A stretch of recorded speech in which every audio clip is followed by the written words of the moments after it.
A ordem era clara e tinha sido repetida mais de uma vez naquela madrugada: não avançar. A região era considerada instável, com movimentação recente e risco alto de confronto. O objetivo da patrulha brasileira era simples: observar, registrar e retornar. Nada além disso, mas a guerra raramente respeita planos simples. Os 3 pracinhas brasileiros avançavam devagar por uma estrada secundária tomada por lama e destroços. O silêncio era quebrado apenas pelo som das botas e pelo vento frio que atravessava o vale. Nenhum deles falava. Todos sabiam que aquela área já deveria estar vazia. No entanto, algo não se encaixava. O cabo Ferreira foi o primeiro a parar. "Escutaram isso?" murmurou. Os outros 2 ficaram imóveis. No começo, parecia apenas vento passando por estruturas quebradas. Depois, ficou claro. Havia vozes, fracas e irregulares. Não vinham de soldados em patrulha. Eram vozes cansadas, quase sem força. "Isso não é tropa armada", disse o soldado Nunes. "Parece gente presa", completou o terceiro, Almeida. Eles se aproximaram com cuidado, usando uma construção parcialmente destruída como cobertura. Foi então que viram. Em um galpão improvisado, com portas fechadas por tábuas e correntes enferrujadas, havia homens sentados no chão, magros, barbas crescidas, roupas rasgadas. Alguns mal conseguiam se manter sentados. Eram prisioneiros italianos. Ferreira sentiu o estômago apertar. Não eram combatentes ativos. Eram homens abandonados, deixados ali sem vigilância adequada, sem comida suficiente, sem assistência. Não estavam sendo transferidos, estavam sendo esquecidos. "Isso não estava no relatório", sussurrou Nunes. Almeida olhou ao redor. "E não tem guarda nenhuma." O silêncio que se seguiu foi pesado. Todos sabiam o que aquilo significava. Aquele grupo de prisioneiros não sobreviveria muito tempo se ficasse ali, mas também sabiam que não tinham autorização para agir. A ordem era retornar imediatamente. Ferreira se afastou alguns passos e olhou para o mapa amassado que carregava no bolso. O local não constava como ponto de custódia. Aquilo explicava tudo. Oficialmente, aquelas pessoas não existiam mais. Um dos prisioneiros percebeu a presença dos brasileiros e tentou se levantar. Cambaleou. Caiu de joelhos. Mesmo assim, fez um esforço para falar. "Aiuto, per favore." Ninguém respondeu de imediato. Aquela palavra simples atravessou os 3 como um golpe direto. Não era pedido de rendição, não era ameaça, era sobrevivência. "Se a gente sair agora..." começou Nunes, mas parou. Não precisava terminar. Ferreira sabia exatamente o que estava em jogo. Se fossem descobertos libertando prisioneiros sem autorização, poderiam enfrentar punições severas. Desobediência direta em zona de conflito não era algo pequeno. Ele respirou fundo. "A ordem diz para não avançar", disse. "Mas não diz para virar as costas." Almeida engoliu seco. "Se a gente abrir aquilo, não tem volta." Ferreira assentiu. "Eu sei." Eles se aproximaram do galpão. As correntes estavam velhas. Um esforço conjunto foi suficiente para soltá-las. A porta se abriu com um rangido longo, alto demais para o gosto de todos. Os prisioneiros olharam em silêncio. Alguns começaram a chorar sem fazer barulho. Outros apenas abaixaram a cabeça, como se não acreditassem que aquilo era real. "Devagar", disse Ferreira, "um de cada vez." Eles sabiam que não poderiam levar todos rapidamente. Os homens estavam fracos demais. Alguns mal conseguiam ficar em pé. Outros precisariam ser apoiados. "A gente vai ter que mudar a rota", murmurou Nunes. "E andar mais devagar", completou Almeida. Ferreira olhou para os 2. A partir de agora, a missão mudou. Não houve discussão. Nenhum dos 3 questionou. Todos sabiam que aquele era o ponto sem retorno. O problema não era mais se estavam desobedecendo ordens, era quanto tempo conseguiriam ganhar antes que alguém percebesse. E naquele momento, enquanto ajudavam os primeiros prisioneiros a sair do galpão, os 3 pracinhas entenderam uma coisa simples e perigosa. Eles tinham acabado de transformar uma patrulha comum em uma missão que poderia custar tudo. E o pior ainda estava por vir. A porta do galpão ficou aberta tempo demais. Ferreira percebeu isso imediatamente. O rangido tinha ecoado pela área e, em guerra, qualquer som fora do padrão era um convite ao perigo. Ele fez um sinal rápido para Almeida vigiar a estrada, enquanto Nunes avaliava a condição dos prisioneiros. Não era boa. Os homens estavam desidratados, fracos e desorientados. Alguns tinham feridas mal cicatrizadas. Outros tremiam sem parar.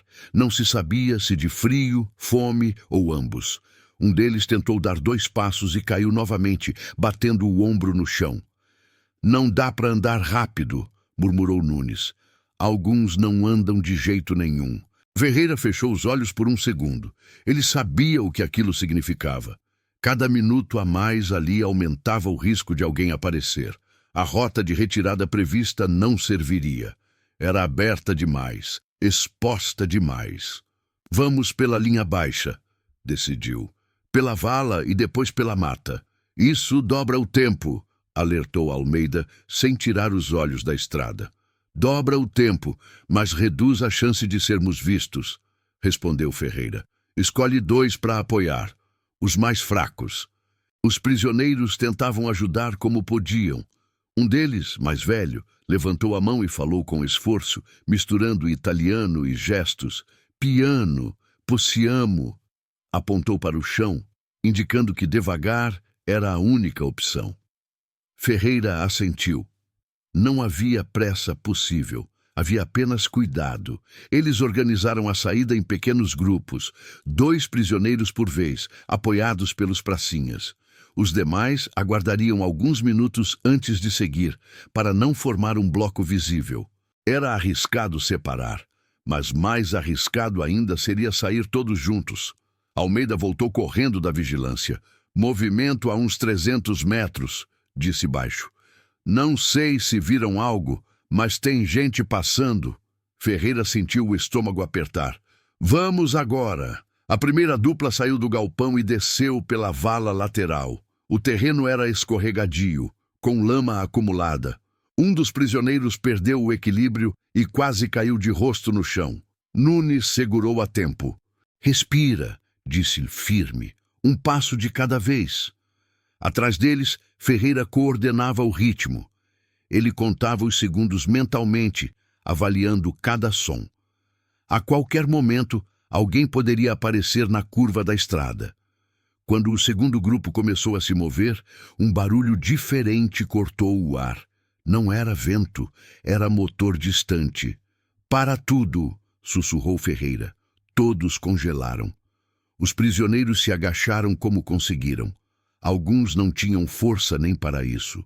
Ferreira e Almeida se posicionaram à frente, usando um monte de entulho como cobertura. O som do motor se aproximou e depois se afastou. Parecia apenas um veículo em trânsito, mas ninguém se moveu até o silêncio voltar por completo. "Continua", disse Ferreira, baixo. A marcha retomou, agora ainda mais lenta. A mata começou a fechar ao redor deles, oferecendo alguma proteção visual, mas criando outro problema: galhos, raízes e desníveis que dificultavam ainda mais a passagem. Um dos prisioneiros parou de repente.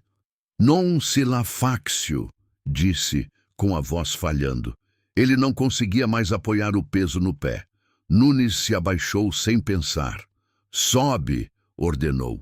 O homem tentou protestar, mas Nunes já o colocava nos ombros. O peso extra fez o soldado perder o equilíbrio por um instante, mas ele se firmou.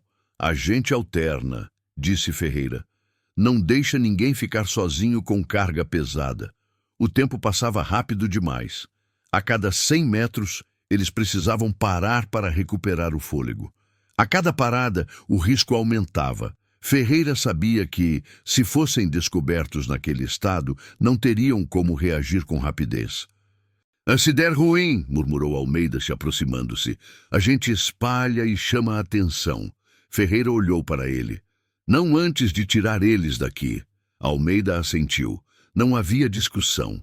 Quando finalmente alcançaram a parte mais fechada da mata, o grupo parou por alguns minutos. Os prisioneiros estavam exaustos. 2 deles sentaram no chão e não conseguiam se levantar sem ajuda.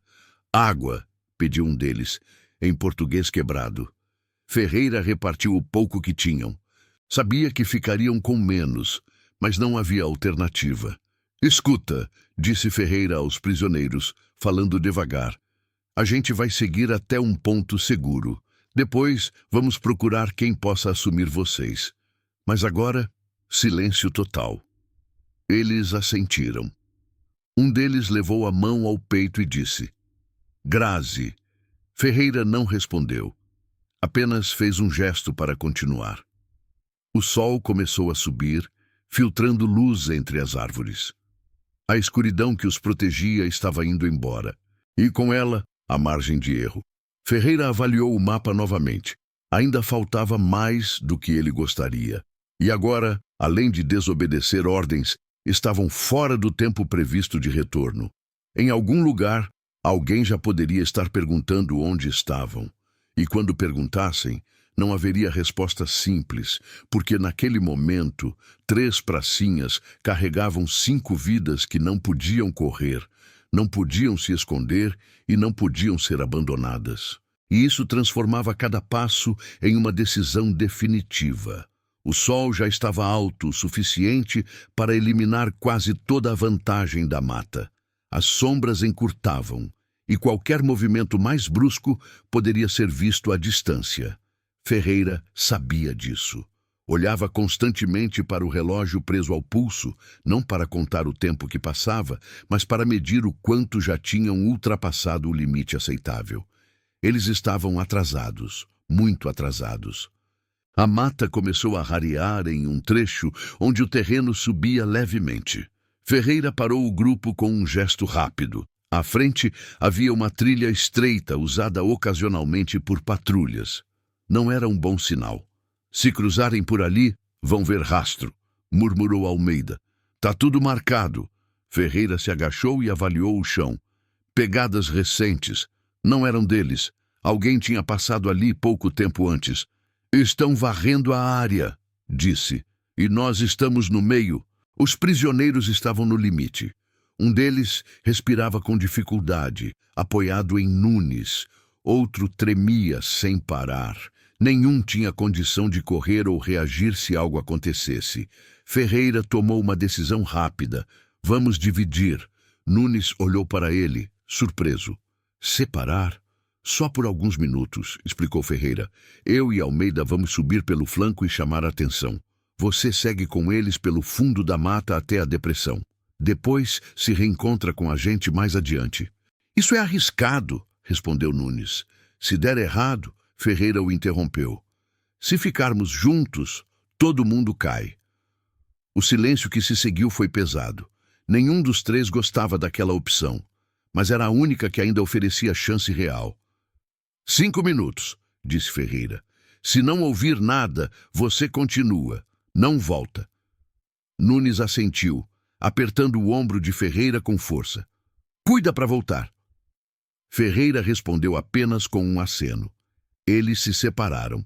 Nunes levou os prisioneiros pelo trecho mais fechado da mata, movendo-se devagar, controlando cada passo.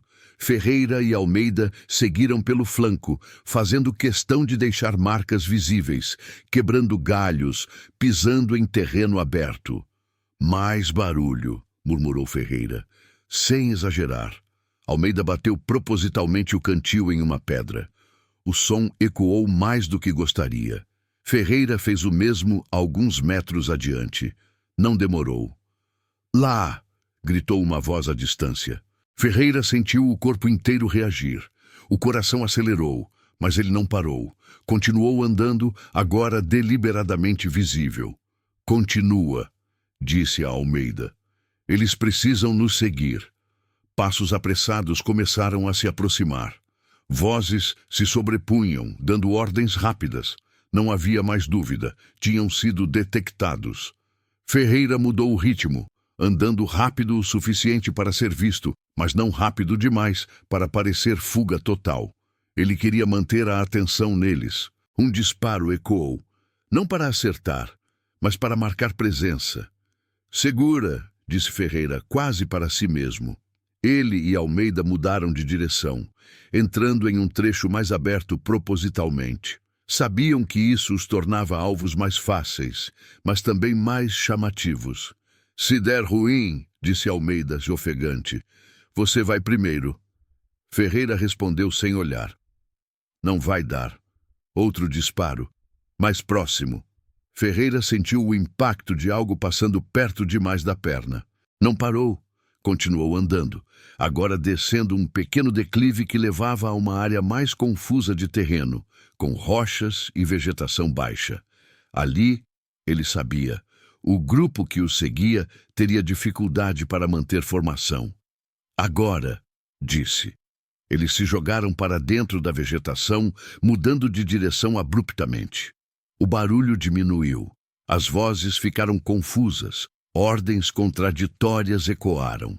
Ferreira se manteve imóvel por longos segundos, respirando com cuidado. Almeida estava ao lado, com os olhos arregalados, mas firme. "Segurou", murmurou Almeida. Ferreira não respondeu. Ele estava contando mentalmente. 1, 2, 3. Precisava dar tempo suficiente para Nunes avançar com os prisioneiros. Após alguns minutos, os sons começaram a se afastar. O grupo que os seguia parecia dividido, tentando decidir se continuava a perseguição ou retornava. Ferreira esperou mais um pouco. Só então fez um sinal para Almeida. "Vamos sair pelo fundo", disse. Devagar. Eles se moveram em silêncio, contornando a área, evitando deixar novas marcas. O reencontro com Nunes era incerto. Tudo dependia de ele ter conseguido avançar sem ser visto. Quando finalmente alcançaram o ponto combinado, o coração de Ferreira apertou. Nunes ainda não estava ali. Os minutos seguintes foram os mais longos de toda a missão. Ferreira observava cada movimento da mata, esperando qualquer sinal. Se Nunes tivesse sido interceptado com os prisioneiros, não haveria como corrigir. Então, finalmente, surgiu um vulto entre as árvores. Era Nunes. Atrás dele, surgiam os prisioneiros, andando lentamente, mas vivos. Ferreira sentiu o corpo relaxar pela primeira vez desde o início da patrulha. "Conseguimos", murmurou Almeida. Mas Ferreira sabia que ainda não. Eles tinham ganho tempo. Apenas isso. Ainda precisavam sair completamente da área e encontrar alguém que assumisse aqueles homens. Ainda estavam fora do horário. Ainda estavam fora das ordens. E agora, além disso, havia testemunhas de que alguém tinha passado por ali. A margem de erro tinha acabado. E a parte final daquela escolha, a parte em que alguém teria que responder por ela, estava prestes a começar. Depois do reencontro, ninguém comemorou. Não havia clima para isso. O perigo imediato tinha passado, mas a situação continuava delicada. Ainda estavam fora da rota prevista, fora do horário estipulado e carregando homens que oficialmente não deveriam estar sob responsabilidade deles. Ferreira reuniu o grupo rapidamente. "A partir daqui, ninguém fala alto", disse. "A gente vai até o ponto de contato secundário. Se alguém perguntar, a gente estava em reconhecimento prolongado." Nunes assentiu. Almeida apenas respirava fundo, tentando recuperar o fôlego. Os prisioneiros, mesmo sem entender todos os detalhes, perceberam pelo comportamento dos brasileiros que a situação ainda era séria. A caminhada final foi lenta, porém constante. O terreno ajudava. A mata ficava mais fechada e o caminho menos usado. Mesmo assim, cada ruído fazia os 3 pracinhas levarem a mão instintivamente ao equipamento. Depois de mais de 1 hora, finalmente avistaram sinais do ponto de apoio improvisado. Não era uma base grande. Era apenas uma área de transição, usada para troca de informações e encaminhamento de prisioneiros quando necessário.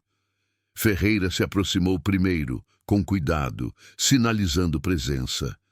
Um soldado aliado apareceu entre as árvores, arma baixa, mas atento. "Vocês estão fora do horário", foi a primeira coisa que ele disse. Ferreira respondeu sem hesitar. "Tivemos um imprevisto." O soldado olhou além deles e viu os prisioneiros. Franziu a testa. "Isso não estava previsto." "Não estava", respondeu Ferreira, "mas eles estavam lá." Houve um silêncio curto. O tipo de silêncio em que todos entendem o que está sendo dito sem precisar de mais palavras. O grupo aliado assumiu os prisioneiros. Água foi distribuída. Um atendimento básico começou. Os italianos pareciam não acreditar completamente que estavam fora de perigo. Um deles segurou o braço de Nunes e disse, em português ainda quebrado, "Vocês não esqueceram a gente." Nunes não respondeu. Apenas fez um gesto curto com a cabeça. Quando tudo terminou, Ferreira se afastou alguns metros e sentou sobre uma pedra. O corpo finalmente sentiu o cansaço acumulado. Não era apenas físico, era o peso da decisão tomada horas antes. Ele sabia que aquilo não ficaria sem consequência. No retorno à unidade, a conversa foi curta. Um oficial perguntou por que a patrulha havia extrapolado o tempo previsto. Ferreira respondeu de forma objetiva, sem detalhes desnecessários. Falou de terreno difícil, atraso, necessidade de mudança de rota. Não mencionou os prisioneiros. O oficial olhou por alguns segundos a mais do que o normal. Depois fechou o relatório. "Certo", disse apenas. Aquele foi o fim do assunto. Nenhuma repreensão formal, nenhum elogio, nenhuma anotação especial. A missão foi registrada como reconhecimento concluído. Com o passar dos dias, Ferreira percebeu que aquela história não seria comentada, não apareceria em comunicados, não viraria exemplo, não renderia medalha. O resgate existiu apenas para quem esteve ali. E talvez fosse melhor assim. Os prisioneiros italianos seguiram outro destino. Foram incorporados ao fluxo regular de custódia, agora com tratamento adequado. Sobreviveram. Alguns voltaram para casa depois da guerra. Outros nunca mais seriam vistos pelos três pracinhas. Quanto aos brasileiros, a rotina voltou ao normal. Novas ordens, novas patrulhas, novos riscos, mas algo tinha mudado. Ferreira passou a entender melhor o peso de certas decisões. Nem tudo que é certo cabe em ordens escritas. Nem tudo que é humano cabe em relatórios militares. Nunes ficou mais calado. Almeida, mais atento, nenhum deles comentou o episódio entre si. Não por medo, mas porque sabiam que aquilo não precisava ser dito. Anos depois, já longe da guerra, alguém perguntou a Ferreira se ele tinha histórias diferentes daquele período. Ele pensou por alguns segundos antes de responder. "Teve uma vez?" Começou. Depois parou. "Não. Melhor deixar. Não era arrependimento. Era entendimento. Aquele resgate não tinha sido feito para virar história. Tinha sido feito porque, naquele momento, 3 homens decidiram que certas vidas não podiam ser deixadas para trás, mesmo quando isso significava ignorar ordens. A guerra acabou. Os relatórios foram arquivados. Os mapas mudaram, mas 5 homens italianos voltaram vivos porque alguém resolveu não fingir que não viu. E 3 pracinhas brasileiros seguiram suas vidas, sabendo que, em um dia específico, escolheram assumir o risco completo de uma decisão humana, sem reconhecimento, sem registro oficial, sem aplausos, apenas com a certeza silenciosa de que fizeram o que precisava ser feito. E às vezes, isso é tudo o que sobra depois da guerra.